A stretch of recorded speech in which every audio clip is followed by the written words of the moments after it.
On this episode, I spoke with Vishal Korlipara, who is a digital growth pro with more than 10 years of experience in growth marketing and product strategy.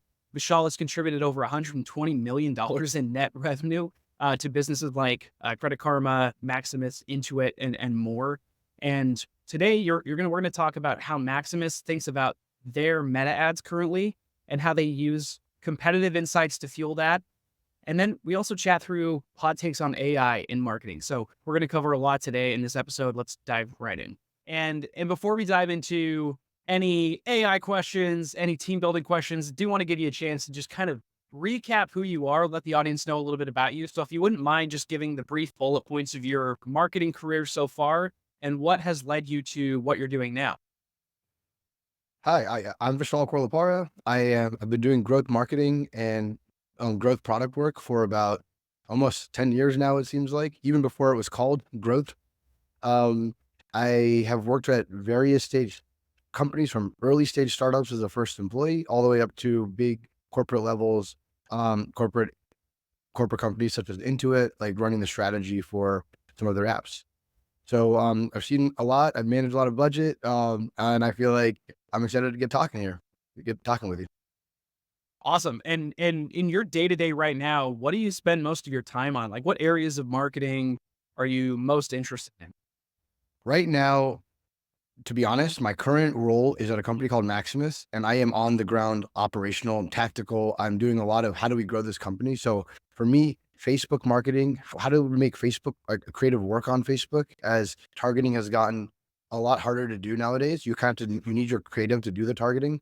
So really understanding how to build a process for making really strong performance creative video is a really it's a challenge to make now. Video editors are always in high demand. How do you build scripts so that the videos convert better, can convert well? How do you hire actors for UGC content? Or how do you even get testimonials from your real customers? Things of that nature, is like really top of mind for me right now. Well, I do want to talk AI, but let's just dive into a little bit of what you said there. Specifically, you're talking ads and creative. What are some of the things right now that you're testing out that might be a little bit different than what most people do or what you've done before? It's a good question. I don't think we're doing anything super brand new that's like, or else we'd already be like a public company, I would assume. But the things that we're doing that we find a lot that we're finding very engaging is we're there's a couple things. So one is really breaking down the ad into different components. So there's your hook, your body, your CTA or end screen, however you want to look at that. And then there's probably music or audio on top of that as well. So there's like four main components. It's how we're looking at video ads and trying to optimize different parts of that funnel. What we call a funnel or video. And so really looking at it systematically like that has been really helpful. We also are starting to use one AI tool from one of my good friends, Manson. Um, he basically started a company called Sovereign where you upload these different sections of the video, hit submit, and they make you a bunch of iterations based on these different components. And you kind of really quickly make a lot of iterations, launch, and test.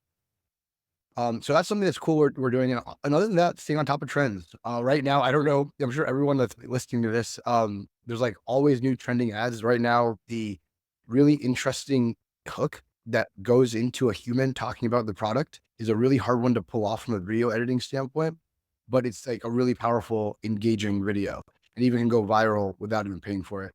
So that's kind of what we're like leading into at this moment.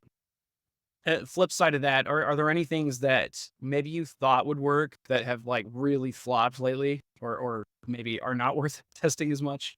I would say UGC at this point, the cost of making UGC with the return and how quickly they fatigue is probably the biggest surprise.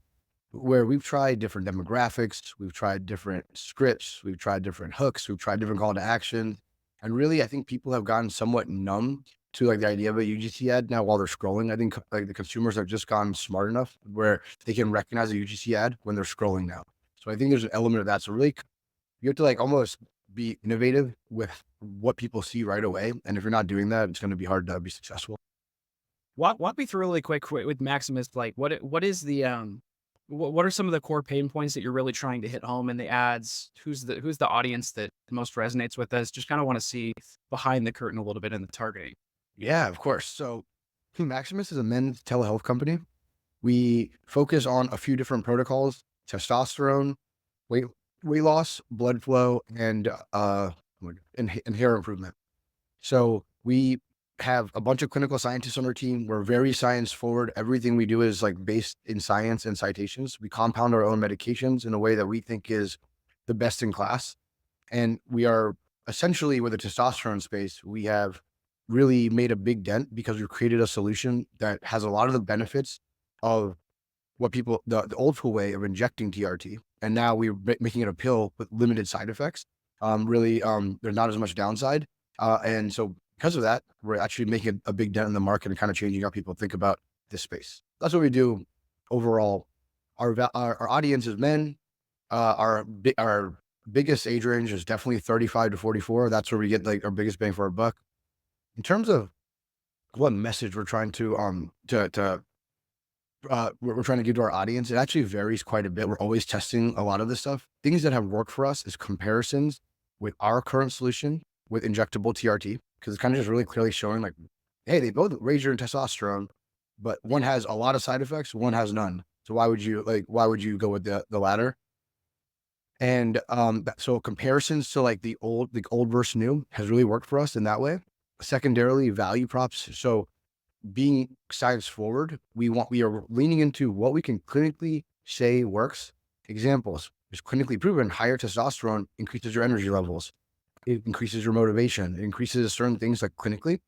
So we're like really trying to get into the benefits for the user is our new strategy, and we're testing a lot of stuff there. And it's been interesting. Things we thought would work haven't worked always. For example, we thought doubling your testosterone, which is our main call to action, stuff we leaned into, which can be it's proven clinically as well. We thought that was like what people resonated with, like the function of what this medication does. The more we tested, we realized people actually don't engage with doubling your testosterone. They don't even know what that is really. They're actually like, if you talk about energy, low energy, brain fog, things of the nature like that, the symptoms or the benefits that it'll alleviate, uh, that's where people actually like are interested in click through at a higher rate and actually convert better. Yeah, that makes sense. I mean, always in marketing, you always kind of overestimate how much your audience knows, even if they're like your ideal audience. And I couldn't tell you what my testosterone is, and I couldn't tell you what double that would be. And so I think that's smart, and it's an interesting space as well. In that, no matter what you say, there are always going to be people skeptical of supplements and medicine and like even if it's science backed. So it sounds like you leaning into the science of it, especially in the copy, is probably a huge way that you overcome that hurdle. Is that accurate? For sure. There's many ways to build brand trust in a world of supplements, which we're not a supplement, we are a medication that you need a doctor to prescribe. However, like in the world in this world, online world, people often confuse us with supplements. They think we're snake oil. A lot of the comments will be, is this snake oil, et cetera, et cetera. And you're like, no, does it affect your liver? No, it doesn't. Here's the proof. And so one thing we've done is two parts. One is being very science forward on not only our ad, but also on our landing pages, citations, showing the actual like details, the facts, making sure everyone can point to where these details are coming from. It's also protecting ourselves. The FDA is not something to joke around with this stuff. We need to also be like, this is the best for our customer and for our business. And so there's that. And additionally, with the science back that lens, we've hired people now to interact with our comments. We drive a lot of engagement in our ads. I think if you're doing good advertising, you are driving likes, you're driving shares, you're driving comments. You might get a lot of negative comments. That's not a bad thing necessarily.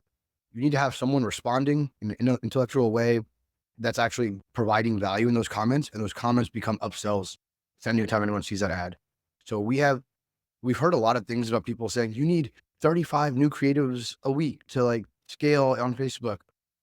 Although volume is important for like unlocking learnings and winners, we actually, our best ad to date has been live for almost a year. We've iterated on it, made it like as optimal as possible in certain ways. But the reason we think it's successful is if you look at the comments, there's over 1,000 comments on this one ad, at least, like even more probably now.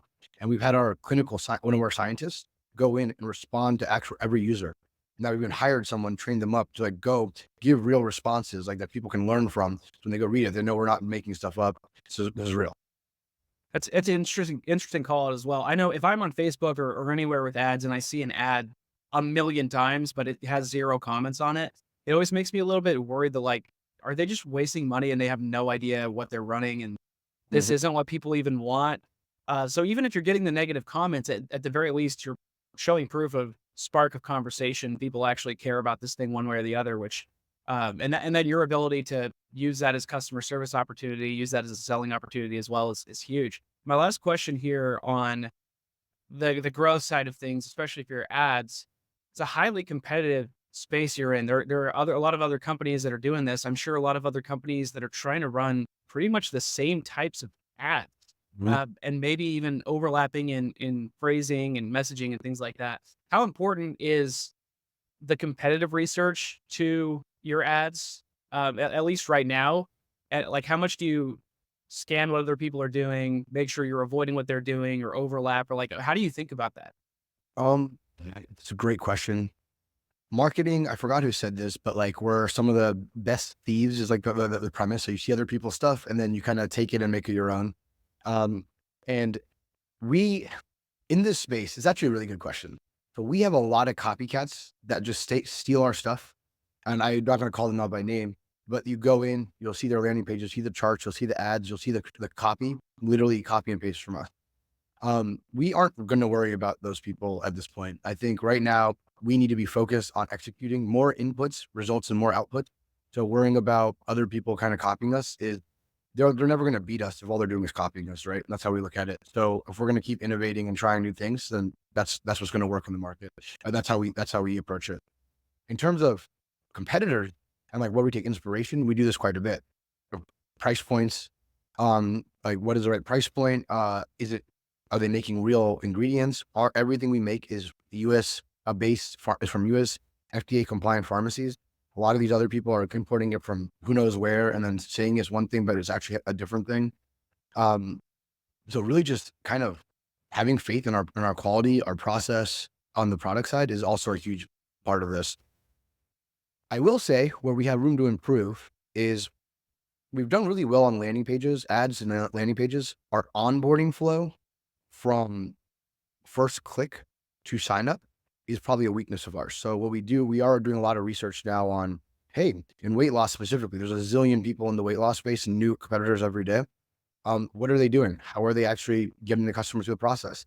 Some are doing something completely different than how we're doing it, which is like, hey, hop on a phone call for schedule an appointment for a phone call. Do that this week. Talk to someone, then you'll talk to a doctor after that. That way, all of your questions are answered, et cetera, et cetera. And so there's a lot of different ways you can try that, like the onboarding process. And right now, I think that's where we are taking a lot of inspiration from other really good brands. Yeah, I think that's awesome and transparent view of like how you think about what's okay to take, what you want to avoid, how you differentiate. I want to go to AI a little bit. Let's touch on some things there. First off, before I even dive into any questions, I just need to gauge your sense of what your feelings are, what your hot takes are on AI. Like where do you land on the spectrum of AI is awesome, AI is terrible, or somewhere in between? I don't have a strong opinion either way. We use AI in certain formats. My take is all of the new tools that have built hype are not where they need to be to provide a lot of value for a modern marketer. In theory, you can use ChatGPT to get inspiration and ideas. You cannot use ChatGPT as like a final result, is my opinion. So if you say, hey, provide me copy for this ad, it will not work because it's basically like a singular lens on what the right copy is. And it's like, it just seems like it's from a robot. So so I do not use it in my day to day of like execution. We still think that's where creativity comes. That's where like the power lies is like someone knowing the product, knowing the market, and like able to like create new concepts and new ideas. I will say in terms of searching, doing market research, understanding like what the competitive landscape is, it's very helpful. So more strategic stuff you can use it for as long as it's updated and the most current version. A lot of times, originally it was outdated, and now you can get like a lot more up to date information. So I've kind of been like a very neutral party. If it can provide value, let's do it. And the other hot take I have is we actually have been doing AI forever in marketing. Hey, you use Facebook ads and use broad targeting. Guess what? there's machine learning underneath that, and it's been that way for a long time. And so I think a lot of the hype now is hype and it's not providing as much value. Well, when you're saying value for you, so just for your role, what you're doing now, if you stretch that out 5 years, let's say, Mhm. what does AI need to be doing in the next 5 years where you would say, oh, this is insanely valuable for what I do now? I think making it easier to train the models from a marketer's lens is number one. And so this is like a more of a data question actually is the ironic part because ChatGPT is taking the whole internet and saying, here's the best answer. Whereas, and I'm exaggerating with whole internet, but like what I need is, here's my website. Here's like, here's all the claims we care about. Here's what we think is real and not real. Here's our customer. And here's what we want it to like to speak to. Right now, when you try to like teach ChatGPT about that, it doesn't like process it in a way that's very personal to like our website or our like our brand ethos. It doesn't like learn that very quickly. And so to me, the next phase is here's everything we care about. Upload it, then it gives you back stuff using the internet's like historical data on like how to apply it to them. And that right now doesn't exist from what I can tell. Well, I want to ask you a little bit about your team building, and then we'll kind of wrap things up. Over the course of, I think you said you've kind of been at this for the past 10 years or so, Yeah. roughly. I'm sure you've had your own, individual contributor roles, you've had manager roles, and beyond that. When you're thinking about, all right, we got to build a growth team, we've got to build, or we've got to at least hire one person. What are some of the attributes you're looking for in a marketer that you think beyond just like, yeah, they can do the skill thing? What are the attributes you're looking for that predict success usually? This is a fascinating question.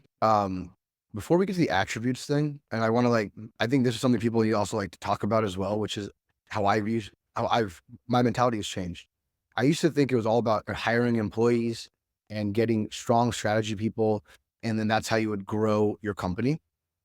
As I've grown in my roles in startups, what I realized is I actually prefer to grow a team from contractors at first and then let them mature into an employee if they are meeting certain criteria. Or if they just want to be tactical, that's fine too. And then we can kind of like hire a manager to introduce more strategies, like a higher level of strategic thinking or change the way we're operating.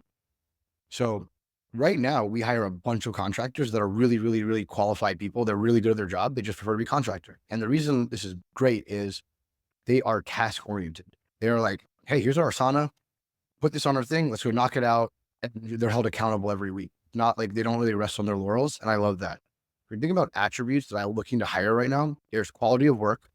So in something like ours, where, anything in health, you can get sued any day of the week, like from who knows where. You want to make sure people are doing quality work. They're not skipping steps and they can do something from the beginning to the end. And that's one thing I find with growth marketers that over time, a lot of people want to do one role. Hey, I'm good at paid search. Okay, cool. What about Facebook? What about TikTok? What about Twitter? What about a newsletter? Like what else can you contribute? And I think I come from a very startup-y mindset, which is like, you got to get your hands dirty and everyone has to be doing a lot of stuff. And so for me, it's the willingness to learn and try new things and like get good at something and then establish an operations there. Maybe you hire someone to then run that and then you move to the next thing and you can maybe do the same thing again. And you're kind of constantly building in that way. And that's what I think is what I look for. Like, is this person able to grow something and like actually sustain it and make it a full funnel thing, for lack of a better term? No, I love it. I want to give you a chance here as we wrap up to kind of just chat through where people can find you if they want to connect with you online, and also let us know a little bit about what's important to you right now as a marketer. What are you working on? Yeah, for sure. Right. You can connect with me on LinkedIn. Right now, I do not have the biggest Twitter presence. I use it, but there's no reason to follow me there. LinkedIn is the best place.